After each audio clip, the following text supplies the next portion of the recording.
Je m'appelle Alaba, je suis ghanéenne et je vais t'expliquer comment je n'ai plus revu deux de mes collègues pendant qu'on tressait les cheveux d'une tante qui ne finissait pas. Tu veux savoir comment c'est arrivé? Ok, je vais t'expliquer, mais d'abord, abonne-toi en cliquant sur le bouton suivre. Je m'appelle Alaba, je suis originaire du Ghana. C'est ma tante qui m'a envoyé à Abidjan. Mais c'était pas gratuit, hein. Je devais travailler pour lui rembourser l'argent qu'elle avait dépensé pour me faire venir et ajouter un petit bonus, guassou comme disent les Ivoiriens. J'avais le choix entre plusieurs boulots juteux que faisaient déjà mes compatriotes en Côte d'Ivoire, comme préparer des pains sucrés dans des fours traditionnels et les revendre en gros, ou en acheter et les vendre accompagnés de beurre ou de lait concentré sucré. C'était un business qui marchait bien et qui nous réussissait. J'avais aussi le choix d'ouvrir un petit coin et de défriser les cheveux, ce que les Ivoiriens appelaient dans le temps « attraper ton cœur ». Je pouvais aussi travailler comme pilote de photo dans un restaurant, etc. Mais moi, ce n'est pas ce que je voulais faire. Bien que ça rapportait beaucoup, moi, ce que je voulais, c'était la coiffure.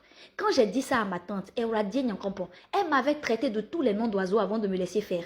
Elle disait qu'elle avait jeté son argent par la fenêtre, que ça allait me prendre au moins 1 an pour bien apprendre et qu'il fallait que je gagne encore assez pour ouvrir mon propre salon. En plus, elle disait que des coiffeuses disparaissaient de plus en plus dans le coin. Mais moi, je croyais que la dernière raison, c'était pour me décourager. Finalement, grâce à quelqu'un qu'elle connaissait, j'ai trouvé une place dans le salon d'une femme dans la commune de Marcory. C'était bien, mais un fait étrange a mis un terme à mon aventure dans le pays. Je me rappelle comme si c'était hier. Nous étions le 26 janvier 1992, une date que moi et les fans de football en Côte d'Ivoire n'oublieront jamais, car c'est ce jour que les éléphants ont remporté leur première étoile en tant que champion d'Afrique. À 10 heures déjà, le salon était rempli de femmes avec leurs cheveux au vent. On aurait dit qu'on était le 31 décembre. Il n'y avait plus de place, mais les clientes faisaient le rang dehors sous le soleil. Je ne connaissais pas encore grand-chose, mais je savais très bien natter. C'est comme ça qu'une femme est arrivée au salon. Elle a dit qu'elle voulait se tresser, mais elle voulait se tresser chez elle. Elle a dit qu'elle allait payer plus, le double, voire le triple même du prix. Ma patronne qui ne voulait pas au début a finalement accepté après de longues négociations et quelques billets que la femme lui a donnés. Avec Judith, une des filles qui savait très bien tresser et à fois qui était apprentie comme moi, on est monté dans la voiture de la femme et on a pris la route. On était contente parce qu'on se disait qu'on allait avoir beaucoup d'argent. La patronne avait déjà eu sa part et donc nous, on n'avait plus aucun compte à rendre à quelqu'un. Seigneur, si on savait, on n'allait jamais partir là-bas.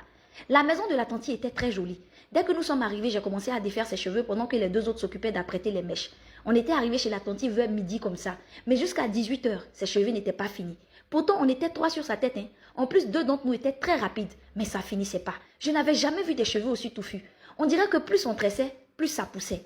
À un moment, vers 19 h 30 comme ça, moi j'ai proposé qu'on parte pour revenir le lendemain continuer. Mais la tante ne voulait pas. Elle a plutôt proposé d'augmenter notre argent encore. Les autres voulaient avoir plus. Donc on a continué parce que je ne connaissais pas la route. Jusqu'à 22 h, les cheveux de la femme n'étaient pas finis. Moi, comme j'avais peur que ma tante chez qui j'habitais me farappe parce que j'avais hâte de pointer mes 2 pieds gauche à 20 h 30 au plus tard, j'ai fui et j'ai demandé mon chemin aux gens dans la rue qui fêtaient la victoire des garçons des Yo Martial puisque je ne connaissais pas bien Abidjan. Le lendemain, je n'ai pas pu me lever. Un froid m'avait cloué au lit. Bizarrement, Judith et Afouan n'étaient toujours pas revenus et mon état s'empirait. 1 semaine, 2, 3, 1 mois est passé. On n'avait toujours pas de nouvelles des 2 filles et ma santé était devenue inquiétante au point où ma tante m'a renvoyée à Cape Coast d'où je venais pour me faire soigner. Même quand j'ai guéri quelques mois plus tard, je ne suis plus jamais repartie en Côte d'Ivoire. Mais j'étais restée en contact avec Adeline, la tresseuse principale du salon. De 1992 jusqu'à 2004 où j'ai perdu son numéro, on n'avait jamais plus revu les filles. On ne savait pas où elles étaient. Personne ne connaissait chez cette dame et moi aussi je ne pouvais pas indiquer l'endroit vu qu'elle avait bien tourné avec nous dans sa voiture avant d'arriver chez elle. Ce que tu n'as jamais vu, faut pas dire que ça n'existe pas.